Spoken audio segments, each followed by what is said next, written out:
Bonsoir, c'est Véronique. Bien, nous sommes dimanche soir et comme je m'y étais engagée, voici mon direct de bilan de la semaine du défi des 100 jours abondance. Je suis maintenant en semaine 2, mais je voudrais vous partager un peu ce qui s'est passé pendant la première semaine. Donc, le défi, revêt un peu la même forme à chaque fois. Le début, c'est prise de conscience, on pose les bases, etc. Donc là, c'est déjà aller bien, bien me chercher dans tout ce qui est croyances limitantes. Par rapport au manque, par rapport à mon droit, vraiment à mon droit à exister, à ma valeur, à quelle place je laisse à l'argent, à mon regard sur les riches. Aujourd'hui, les questions des entraves, du plafond de verre, donc ça me parle bien.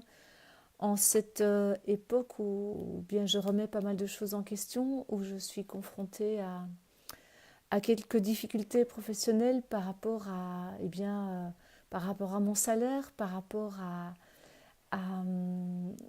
au prix de mes, enfin pas tellement au prix de mes consultations, mais voilà, j'ai eu quelques remarques, quelques réflexions qui sont allées bien, bien me chercher et qui m'ont obligée à me positionner, à dire non, non, non, mon atelier c'est autant, ma consultation c'est autant. Donc voilà, la vie me sert des occasions de revenir en moi, de revenir à ma valeur.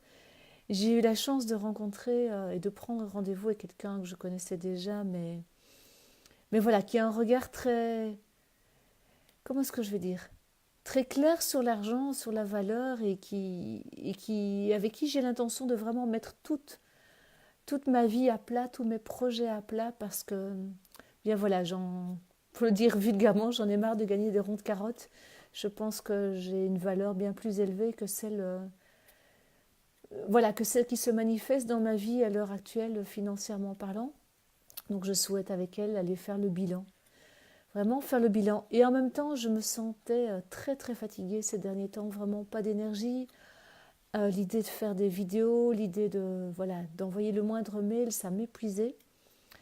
Et donc voilà, je traînais depuis quelques jours avec ça. J'ai tiré des fleurs le matin, je me connectais à une fleur et puis voilà. Et puis hier, il y a une fleur qui est sortie et puis hier, ben voilà, j'avais potentiellement des visites pour la maison, donc j'étais pas vraiment disponible et donc j'avais tiré cette fleur-là, Hornbeam. Et j'avais prévu de lire le message du Deva et je le lis en diagonale et puis je me dis oh je regarderai ça ce soir en rentrant. Hier je travaille jusque 20 h, je rentre ici bien bien fatiguée donc je zappe la case et puis ce matin je revois le livre et je me dis ah oui bon ben voilà. Voilà, je laisse passer, je remets la carte dans mon paquet, je les mélange et devinez qui est sorti ce matin. Hornbeam de nouveau. De nouveau cette fleur et le message du Deva est venu me toucher de plein fouet, vraiment par rapport à cette fatigue, cette lassitude profonde que je vis ces derniers temps. Et surtout, le Deva m'a invité à faire quelque chose que j'avais un peu oublié, c'est de me reconnecter à la terre, de vraiment me rappeler que la terre est là pour me soutenir. Merci Rose. Me reconnecter à l'énergie de la terre-mère. Voilà, à la mer, et de là à la mer cosmique. Et je peux vous dire que c'est allé waouh, m'émouvoir à un point au-delà de tout ce que j'aurais pu croire. Et donc j'ai cheminé avec cette belle fleur toute la journée. Et puis j'hésitais à me mettre en route parce que ben, voilà, j'avais envie de cocooner.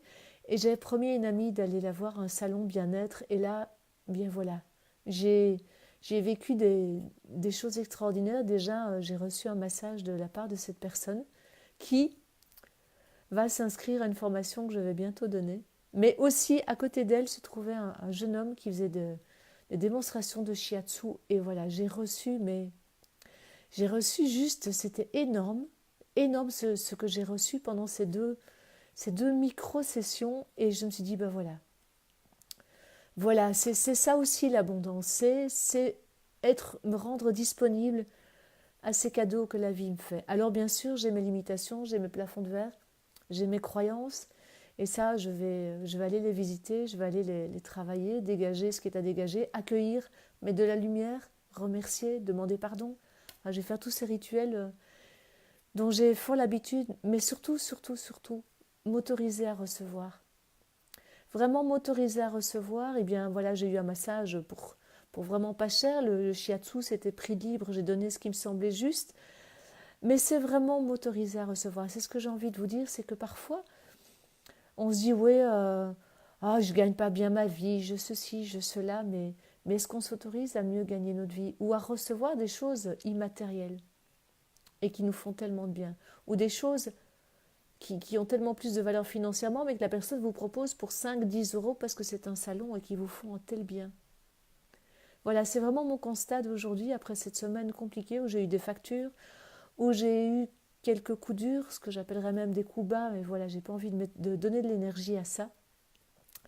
Je me dis, ok, reviens, reviens sur terre, reviens dans tes pieds. Et alors, ce qu'il y a d'extraordinaire, et j'ai envie de terminer là-dessus, c'est que ce matin, j'ai tiré une carte des anges, et je ne sais pas si vous voyez, j'ai tiré la carte amour. Et le message est, le cœur de l'amour est le cœur de la création. Par amour, tout est possible, tout a un sens. Fais en sorte que toutes tes pensées et tous tes sentiments reflètent la vérité éternelle de l'amour.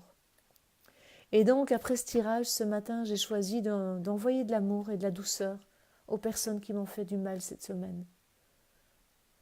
Aux personnes contre lesquelles je me sentais en colère, je me suis dit, ok, qu'est-ce que tu peux faire là maintenant? Et donc, je suis rentrée dans le cœur et j'ai fait tourner les paroles de Ho'oponopono, juste pour traverser tout ça. C'est vraiment ce chemin-là que je souhaite prendre. Alors, bien sûr, je suis toujours branchée sur l'idée de mieux gagner ma vie pour pouvoir, et pas tellement pour me gâter, mais pour contribuer. C'est ça aussi. Qu'est-ce que ce plus d'argent va me permettre de réaliser? Et moi, c'est clairement de contribuer. Pouvoir me former pour continuer à offrir encore tout ce que je découvre. C'est vraiment ça mon objectif dans ce défi. C'est de me sentir plus à l'aise financièrement pour pouvoir encore plus contribuer. Vraiment. Voilà, c'est ce que j'avais envie de vous partager ce soir. Là, je vais aller faire quelques rituels pour les découvertes de ces derniers temps. Je vous souhaite une toute belle soirée. Bon, j'en perds mon latin. Bref, une toute belle soirée. Prenez soin de vous et réfléchissez à cette question de ok, je reçois peu ou mal. Est-ce que j'ai vraiment conscience de tout ce que je reçois et qui n'est pas monnayable? Et quel est mon droit à recevoir? Bien souvent, on s'imagine qu'on n'est pas digne. On ne s'autorise pas. Oui, et quand même, dernière petite chose, j'ai eu la chance de rencontrer Lilou mercredi et de lui partager ma gratitude pour le défi et de lui exprimer, et ça je tiens à vous le dire, que ma dernière vidéo, donc celle de dimanche passé, a été vue plus de 700 fois. Et ça, c'est juste énorme. Et j'ai senti à quel point ça l'a touchée quand je lui ai partagé ma joie de contribuer à travers le défi. Donc merci du fond du cœur à vous qui suivez mes directs, à vous qui me permettez de contribuer à ma manière par les vidéos et peut-être de vous inspirer ou en tout cas de vous donner des idées. Voilà, passez une toute belle soirée. À dimanche prochain. Prenez soin de vous. Au revoir.